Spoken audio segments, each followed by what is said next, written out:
Hello, my dears, Dmitri with you. I present to you a new heartfelt story.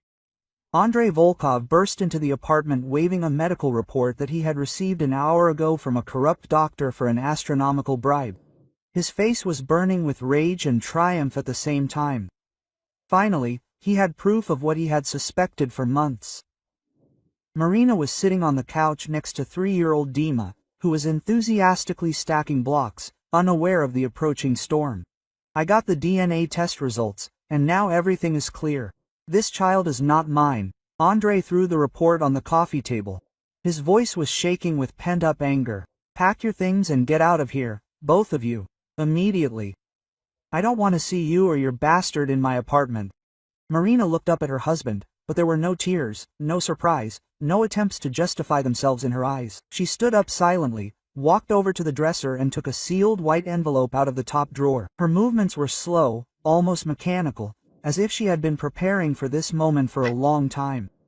Dima, go play in your room, she quietly said to her son, who was watching what was happening with curiosity. The boy obediently collected the blocks and stomped down the hallway, leaving his parents alone. Andrei grabbed the envelope from his wife's hands with a mocking grin, expecting to see tearful pleas for forgiveness or, finally, a confession of infidelity. So, have you decided to write a letter of repentance? Or are you still confessing who you slept with? His fingers impatiently opened the seal, anticipating the moment of complete triumph over his unfaithful wife. Inside the envelope was another medical document, the results of a blood test with the seal of a private laboratory. Andrei ran his eyes over the lines. At first, he did not understand the meaning of the medical terms. Acute lymphoblastic leukemia, stage 4. Prognosis is unfavorable. Without immediate treatment, no more than 6 months. The grin slowly slid off his face, giving way to confusion and horror. His hands began to shake, and the certificate fell to the floor. What does this mean? His voice became hoarse, almost a whisper. Marina, what kind of paper is this? These are Dima's examination results, which I received a month ago when I noticed that he had become lethargic and often got sick. Marina spoke evenly, without emotion, as if reading a weather report. Our son has blood cancer. The last stage. Andrei collapsed on the sofa, feeling the ground slipping out from under his feet. His own fake certificate lay nearby on the floor. A pitiful piece of paper, which now seemed like a monstrous mockery of fate. It can't be, this is a mistake. I need to retake the tests, see other doctors. I have already consulted 3 oncologists. The diagnosis was confirmed everywhere. Marina picked up her son. The boy came back from the room, feeling anxious. We are flying to Germany tomorrow morning. Herman has already transferred money for treatment at the charity clinic. Herman? What Herman? Andrei tried to get up, but his legs wouldn't obey him. Chaos reigned in his head, his son's diagnosis, the name of a strange man, the awareness of his own terrible mistake. My classmate, he lives in Berlin, exports medical equipment. Marina straightened Nadima's jacket, checked if the laces on his shoes were tied. When I found out about the disease, I asked him for help. He organized the treatment and paid all the expenses. Wait, Marina, we can discuss everything. Andrei finally got up from the sofa, holding out his hands to his wife and son. I didn't know. Forgive me. We will find the money. I will sell anything. Marina stopped at the door without turning around.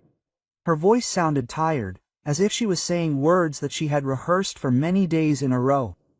3 months ago, when I first suspected something was wrong, I tried to talk to you. You said you had problems at work and didn't have time to deal with my fabrications. But I didn't know it was that serious. Andrei took 1 step at a time, following his wife to the exit. If you had explained, 2 months ago I asked you to go with us to the pediatrician. Dima ate poorly and slept constantly. You said it was a common cold and there was no need to panic over every check. Marina turned the key in the lock, opening the door. A month ago, when the test results came, I tried to show you the certificates. You were busy looking for dirt on your own family. The door opened, and the cold October air rushed into the hallway. Dima sleepily pressed himself against his mother's shoulder, not understanding what was happening around him. Marina crossed the threshold, but paused for a moment. The plane leaves tomorrow at 11 a.m. If you want to see your son off, you can come to Domodedovo. Terminal D. Her voice trembled for the first time all evening, but I'm not sure that's a good idea. Marina, wait. Andrei rushed to the door, but it was already closed. The sound of footsteps in the entrance grew quieter and quieter until it dissolved in the hum of the elevator. He was left alone in an empty apartment, holding medical certificates in his hands, the real one and the fake one. The silence pressed on him from all sides. Dima's cubes were scattered on the floor. Half-drunk cups of tea were getting cold on the table. Andre sank down on the sofa and covered his face with his hands, trying to comprehend the scale of the catastrophe that he had just caused with his own hands. His son was dying. His wife was flying to another country with a man who was able to do what he should have done himself, save the child, and instead of being there at the most terrible moment, he was spending money on bribing a doctor and looking for non-existent betrayals. The phone was lying on the table, but Andre did not dare pick up the receiver. What could he say? How could he explain to his wife that the DNA certificate was a fake, bought with a bribe? How could he apologize for throwing a dying child out of the house?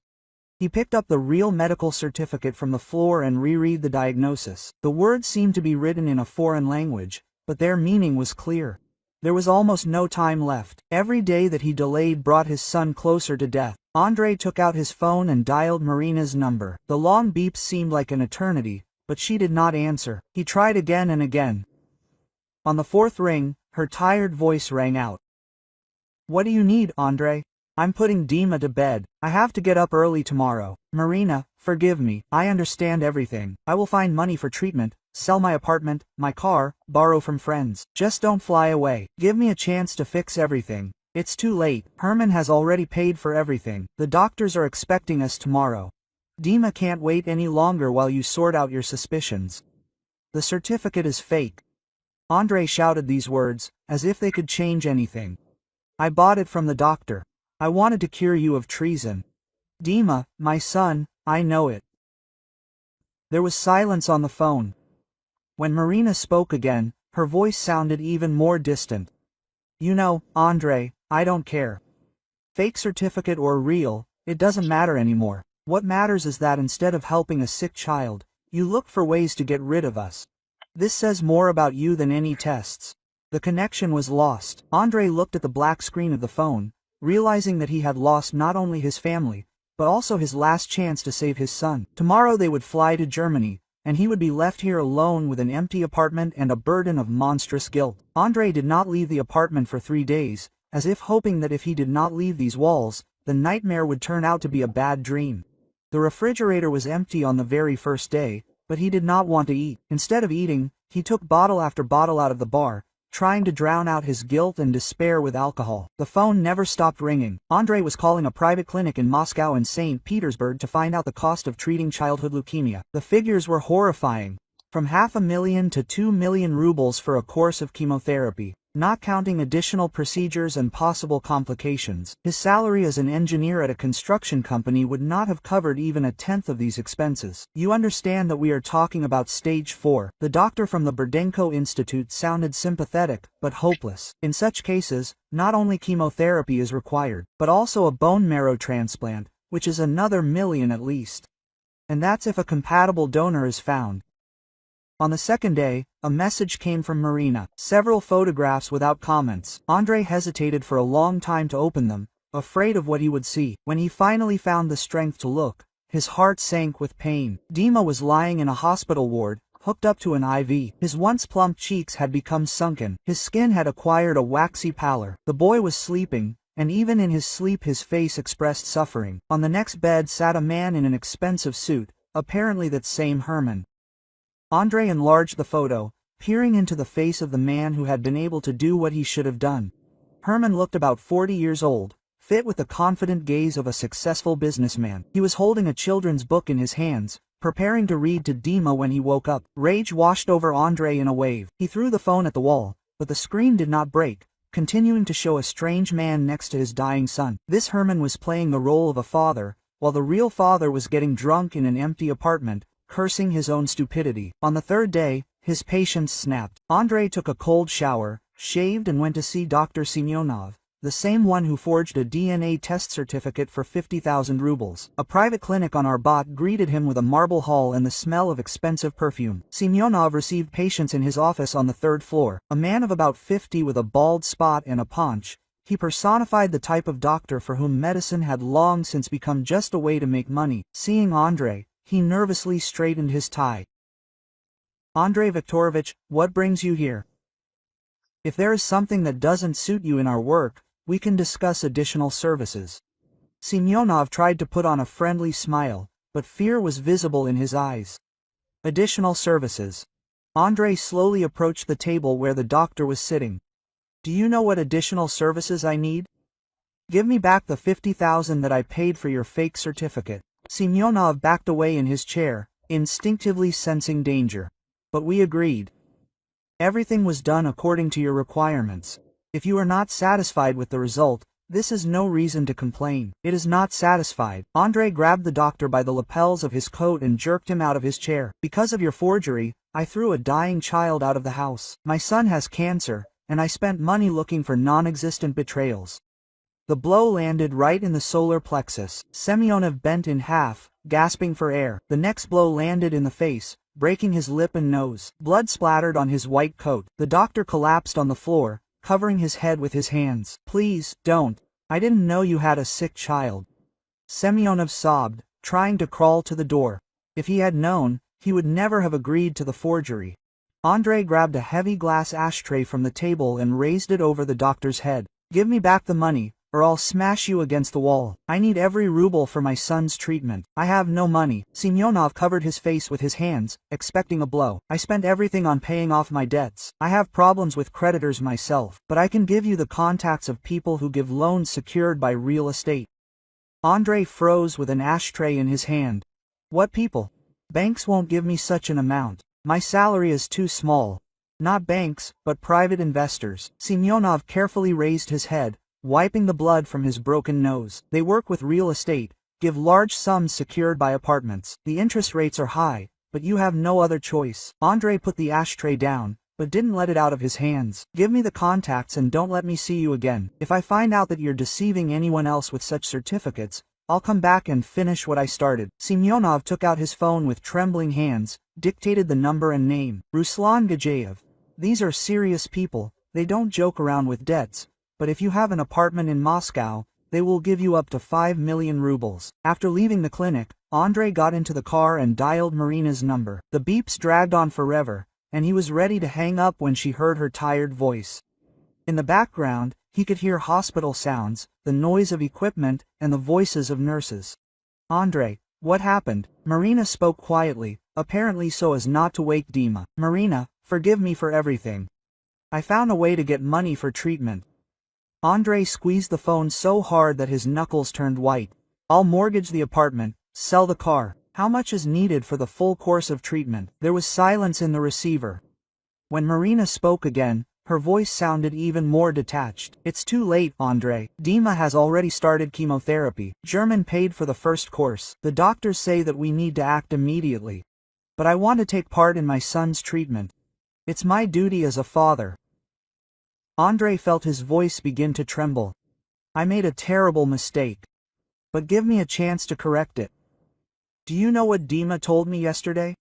Marina was silent, gathering her strength. "He asked, 'Why didn't Daddy come with us?' I didn't know what to answer a 3-year-old who didn't understand why he was being jabbed with needles and why he felt so bad." Andrei closed his eyes, feeling tears burning his eyelids. "Tell him that Daddy will come soon, that I will find the money and stay with him until he gets better. He only falls asleep when Herman reads him fairy tales." Marina's voice became very quiet. "Dima had gotten used to it more in these 3 days than he had to you in the last 6 months. Think about it." The connection was lost. Andrei was sitting in the car in the middle of a Moscow traffic jam, listening to the honking of the horns. Cars were honking all around, people were rushing about their business. Life went on, and somewhere in a German clinic, his 3-year-old son was fighting for life surrounded by strangers. He took out a piece of paper with Ruslan Gadzhev's number and stared at the numbers for a long time. Getting involved with such people meant entering a world from which it was not so easy to escape. But there was no choice. Time was working against Dima, and every day of delay could be his last. Andrei dialed the number. After the third ring, a low voice with a Caucasian accent answered. "Hello, I'm listening. My name is Andrei Volkov. They gave me your number. They said that you give loans secured by real estate. I urgently need money for my child's treatment." "Got it. Let's meet tomorrow at 2 p.m. I'll send you the address in an SMS. Come with your apartment documents and passport. And no nonsense, we are serious people. The phone went dead. Andre started the car and drove home, getting ready for a meeting that could either save his son or completely ruin his own life. But now it didn't matter. All that mattered was Dima and his chance to recover. Like this video so that YouTube knows you're interested in video stories like this and recommends more quality stories. The car repair shop on the outskirts of Moscow looked abandoned. Rusty gates, peeling paint on the walls, broken second-floor windows. Andre parked at the entrance, checked the apartment documents and the property certificate one last time. His hands were shaking slightly from excitement and lack of sleep. He had been tormented by doubts all night, realizing that he was taking a step into the abyss. A massive man in a leather jacket led him through the workshop into the basement, which smelled of machine oil and dampness. Ruslan Gadzhayev was sitting at the table, not tall, but a solidly built man of about 6 years old with attentive eyes and gold teeth. 2 security guards stood next to him, silently studying Andre with their eyes. "So, we need money for the child's treatment," Ruslan said, leafing through the documents he had brought. "The apartment is nice, the area is decent, according to the assessment it is worth 7 million. How much do you need?" Andre swallowed, feeling his throat go dry. 5 million rubles. Maybe a little more. If additional procedures are needed, I am ready to mortgage the apartment at any interest rate. Any interest rate? It sounds good. Ruslan grinned, showing off his gold crowns. But I am a fair person. 200% per annum, repayment in a year. You won't return it. The apartment is transferred to me. 200% is fine. Andre quickly calculated in his head. In a year, the debt will grow to 15 million. This is robbery in broad daylight. For that kind of money, you can buy 3 such apartments.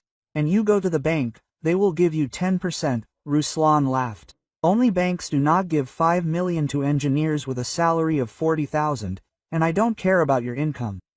I have the apartment as a guarantee. Andre understood that he was trapped, but he had no choice. Every day of delay brought Dima closer to death, and the German doctors demanded immediate payment for continued treatment. Okay, I agree. When can you give me the money? I'll give you 2 million in cash now, and I'll transfer the rest tomorrow regarding the clinic. Ruslan nodded to one of the guards, and he brought a black sports bag. But remember, I'm not a charity. If you don't pay me back on time, you'll live under a bridge. Signing the contract took half an hour. Andre read the clauses, realizing that each line, yes, was a noose around his neck. But when he imagined Dima's pale face in the hospital photos, all doubts disappeared. He signed the document that could deprive him of his home. Andre transferred the money to the German clinic that same day. His hands were shaking as he entered the details on the bank's website. 2 million rubles disappeared from the screen in a few seconds. Immediately after the transfer, he called Marina, hoping to hear at least a hint of gratitude in her voice. "Andre, thank you for the money," Marina said, but her voice sounded tired. "The doctors say that this will be enough for 2 weeks of treatment, but Dima does not tolerate chemotherapy well." He began to vomit heavily and his temperature rose. "What does this mean?" Andre felt his blood run cold. The doctors said that chemotherapy would help. They want to change the treatment protocol, use softer drugs, but it is more expensive and will take longer. Marina was silent, and the sounds of a hospital could be heard in the receiver. "We need at least another 3 million, or better yet, 5. 5 million? Andre sat down on the sofa, feeling his legs buckle. "But I have already mortgaged the apartment, there is nowhere else to get it.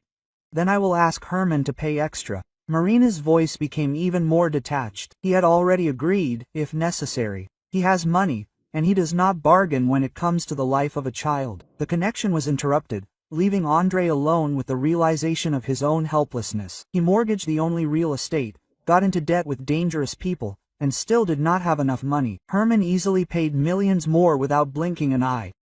The next day, Andre began selling off his property. He managed to sell the car for 800,000, less than he expected, but the buyer paid in cash and did not ask unnecessary questions. The Swiss watch, a gift for his 30th birthday, went for 150,000, to a pawn shop. He twisted the gold wedding ring in his hands for a long time before taking it to the buyer. 20 grams of gold was valued at 30,000 rubles. The seller indifferently threw the ring into a box with other jewelry, not caring about its history. The TV, washing machine, refrigerator, everything went from his hands for pennies. By the end of the week, Andrei had collected another 5 million, but this was sorely not enough. The apartment turned into an empty box with bare walls and a minimum of furniture. In despair, he decided to turn to Oleg Kramerov, to his former partner in the construction business, with whom they had split up 3 years ago due to financial disagreements. Oleg had built a successful company, lived in a mansion in Barvika and could easily lend the required amount. Oleg's office was located in the business center on Belaruskaya. Andrei waited in the reception area for 2 hours before the secretary deigned to report his visit. Oleg received him in an office with panoramic windows and expensive mahogany furniture. "Andreyuka, what brings you here?" Oleg did not get up from his desk, but merely nodded toward the chair opposite. "I heard you have problems in the family. They say your wife and child have left for Germany. My son has cancer, Oleg. Stage 4 leukemia." Andrei clenched his fists, forcing himself to speak calmly. "I need money for treatment. 3 million rubles. I will return it with interest as soon as I sell the apartment." Oleg leaned back in his chair, studying his former partner with an attentive gaze. "I remember how you called me a greedy bastard 3 years ago when I suggested expanding the business and you were afraid to take risks? It was a long time ago. We both said too much to each other." Andrei leaned forward, looking at Oleg imploringly. "We are talking about the life of a 3-year-old child. Are old grievances really more important? For me, yes." Oleg stood up and went to the window, through which the Moscow rooftops were visible. "Have you chosen your path?" "I have chosen mine. Your problems are none of my concern. You can go." Andrei felt how everything inside him was boiling with rage and despair. "Oleg, my son is dying. Are you really that heartless?" "Security." Oleg pressed the button on the table. "Escort Mr. Volkov to the exit and do not show up again without an invitation." 2 security guards politely but persistently led Andrei out of the office. He stood on the street, realizing that he had exhausted all legal ways to get money. Ruslan could give more, but only on bail, an already mortgaged apartment, which meant the certain loss of housing. That night, Andrei could not sleep, tormented by thoughts of Dima. The boy was in a German hospital, and the treatment could be interrupted at any moment due to lack of money. Herman was ready to pay extra, but this meant the final loss of his son. Dima would get used to considering the man who saved him as a father. By 3 a.m., Andrei made a decision that would change his life forever. He got dressed, took tools from the garage and went to Oleg's office. The security guard at the business center was asleep, the video cameras were not working, the building was old and not very secure. The lock on the office door gave in after half an hour. Andrei turned on the flashlight on his phone and went to the safe, which he remembered from the time of the partnership. The combination had not changed. Oleg was always conservative in such things. The safe contained documents, jewelry and packs of euros. Andrei counted the money, exactly 50,000. This would be enough for a month of treatment, Dima, maybe more. He took the money, leaving a receipt in its place promising to repay the debt. Leaving the office, Andrei understood that he had crossed the line where another life begins. He became a thief who stole money from a former friend. But when he imagined Dima's face, all doubts disappeared. For his son's sake, he was ready to do anything.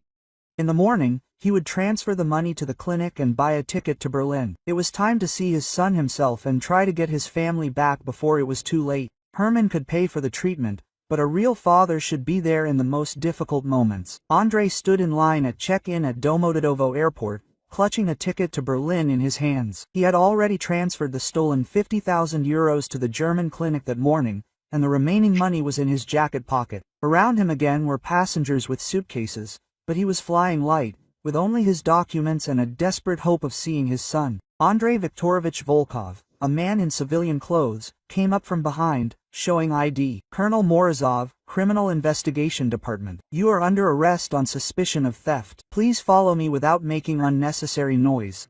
The second operative stood on the other side, cutting off the escape route. The passengers looked around curiously at what was happening, but quickly lost interest and returned to their business. Andrei realized that it was useless to resist. Oleg was faster and filed a report with the police. "This is a misunderstanding, officer. I did not steal, I borrowed from a former partner." Andrei tried to remain calm, but his hands were shaking treacherously. "My son is dying in Berlin. I need to get to him. You will give all explanations to the investigator." The colonel took Andrei by the arm, directing him to the exit of the terminal. In the meantime, while you are on your way to the temporary detention center, Oleg Viktorovich Kramerov filed a report of the theft of 50,000 euros from a personal safe. The pre-trial detention cell greeted Andrei with the smell of bleach and human sweat. Bunk beds, bars on the windows, a toilet in the corner without a partition. Cellmates, men of different ages, studied the newcomer with curiosity, but asked no questions. Andrei made his first call to Marina. The long beep seemed like an eternity, and when her voice finally rang out, he could hardly hold back his tears. In the background, he could hear hospital sounds, the beeping of equipment, the steps of nurses in the corridor. "Marina, I've been arrested. I won't be able to fly to Berlin." Quote. Andrei pressed the receiver to his ear, trying not to miss a word. "How is Dima doing? Is the money I transferred helping?" Quote. "The condition has worsened." Marina's voice sounded tired and hopeless. "Chemotherapy is not giving the desired effect. The doctors are talking about a bone marrow transplant. This is the only chance to save him." Transplant. Andrei felt his blood run cold. And the donor? Am I really not suitable as a father? We need to do additional tests for compatibility. But you are sitting in prison, and Dima has almost no time left. Marina was silent, gathering her strength. German has already contacted the European Bank for donor organs. Maybe they will find a suitable donor. No Herman is needed. Andrei raised his voice, attracting the attention of his cellmates. "I am Dima's father, and I must save him. Hire me a lawyer, I will leave here and fly." "With what?" "With the stolen money." For the first time in a long time, Marina spoke with emotion. "You have become a thief, Andrei. Instead of earning an honest living for your son's treatment, you steal from people." The connection was lost. Andrei looked at the phone, realizing that he had lost not only his freedom, but also the last vestiges of his wife's respect. She was right. He had become a desperate man, ready to do anything for the ghost of a chance to save his child. The next day he was called to the investigator. Major Petrova, a woman of about 40 with tired eyes and gray strands in her dark hair, was studying the case materials. On the table lay photographs of the broken safe and the receipt that Andrei had left instead of money. "A beautiful story with a dying child," Petrova said, without looking up from the documents. "But the law is the same for everyone. Theft is theft, no matter how noble the motives for justifying it. I left a receipt. I was going to return the money with interest." Andrei leaned forward, looking imploringly at the investigator. "My son is really dying. You can check in a German clinic." They checked.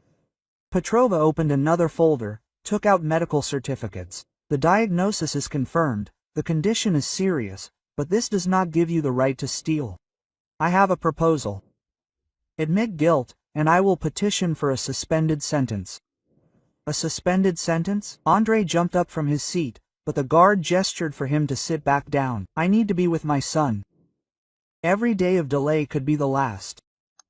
Then look for a way to return what was stolen and receive forgiveness from the victim." Petrova closed the folder, making it clear that the conversation was over. "Without this, the maximum term is 5 years in a maximum security penal colony." In the evening, an unexpected guest came to Andrei's date. Ruslan Gadzhayev sat on the other side of the glass partition, carefully studying his debtor. His gold teeth gleamed in the light of the dim lamp, and his eyes remained cold and calculating. Quote, "What a meeting," Ruslan said, picking up the phone. "My debtor is in prison, and the debt hangs. How are you going to sell the apartment now if you yourself are behind bars?" "Ruslan, give me some time." Andrei squeezed the phone so hard that his knuckles turned white. "I'll find a way to get the money back, but I need to get out of here first." Time, money. And money likes to be counted. You have a month from the date of signing the contract. You won't give it back? The apartment is transferred to me according to all the documents. Ruslan grinned, showing off his gold crowns. "And if you try to deceive me, you won't be the only one with problems." "What do you mean?" Andrei felt a chill run down his spine. "My family is in Germany. They have nothing to do with our contract. I have long arms, Volkov. And there are people in Germany who work for money." Ruslan stood up, ending the conversation. "A month. This is final. Then troubles will begin for everyone you care about." The next day, a lawyer came, a young man in a cheap suit, clearly one of those appointed for poverty. He studied the case materials and shook his head, making it clear that the prospects were bleak. Quote, Oleg Kramerov is ready to withdraw the statement, the lawyer said, leafing through the documents, but only on the condition of compensation for double damages, 100,000 euros plus moral damages. Another 50,000 rubles. 100,000 euros. Andrei laughed bitterly. I don't have even a tenth of this amount. I spent everything I had on my son's treatment or pawned it with creditors. Then get ready for court. The lawyer closed the folder, making it clear that the conversation was over. With such an amount of damage, they will give at least 3 years. Taking into account the aggravating circumstances, maybe more. At night, Andrei lay on the bottom bunk, listening to the screams of his cellmates and thinking about Dima. Somewhere in a German hospital, his 3-year-old son was fighting for his life, and he could do nothing to help. Herman replaced him not only as a sponsor of the treatment, but also as a father figure. Time was working against them all. Every day in prison brought the moment closer when Ruslan would take the apartment, and Dima could not wait for a suitable donor. Andrei understood that he had backed himself into a corner from which there was no escape. In the morning he was called to the investigator again. Petrova looked even more tired. There was a third cup of coffee on the table. She was studying some new documents, from time to time making notes in the margins. Quote, I have news for you, she said, without looking up. Oleg Kramerov agreed to lower his demands. Instead of 100,000 euros, he was ready to accept 50,000 rubles in compensation. 50,000? Andrei couldn't believe his ears. But that was 10 times less. Why did he agree to such conditions? Apparently, his conscience had woken up. Petrova finally looked up at Andrei, found out about your sick son and decided not to finish him off completely. But the money was needed within a week. Otherwise the offer was withdrawn. Andrei understood that this was his last chance. 50,000 rubles was a large sum, but not astronomical. Maybe he could borrow from friends or sell his last things. The main thing was to get out of prison and get to Berlin before it was too late. I agree to these conditions, he said, feeling his soul become a little lighter. Give me a week and I'll find this money. We'll see. Petrova closed the folder and called the guard. In the meantime, get ready for the fact that time is running out. Both your son and your creditors have a limited patience.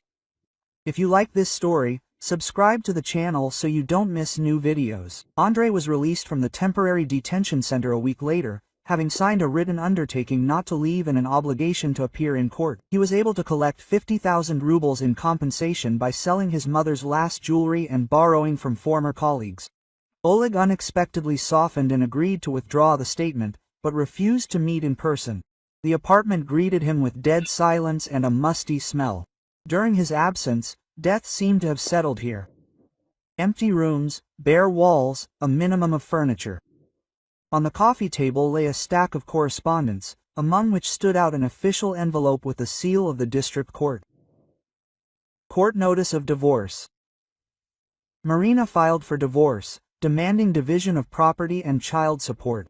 The reason for the divorce was succinct, irreconcilable differences. Andrei smiled bitterly, realizing that these official words hid the collapse of his family. He took out his laptop and dialed Marina's number on Skype. The long beeps made him nervous, but finally the screen came to life, showing a hospital ward. Marina looked exhausted. There were dark circles under her eyes. Her hair was casually gathered in a ponytail. Andrei, are you free? Her voice sounded indifferent, as if she was talking to a stranger. I received a notification that the case was closed due to reconciliation of the parties. Yes. Oleg agreed to withdraw the application. Andrei peered at the screen, trying to make out Dima. How is our son? Can I talk to him? Marina turned the camera, and Andrei saw something that made his heart clench with pain.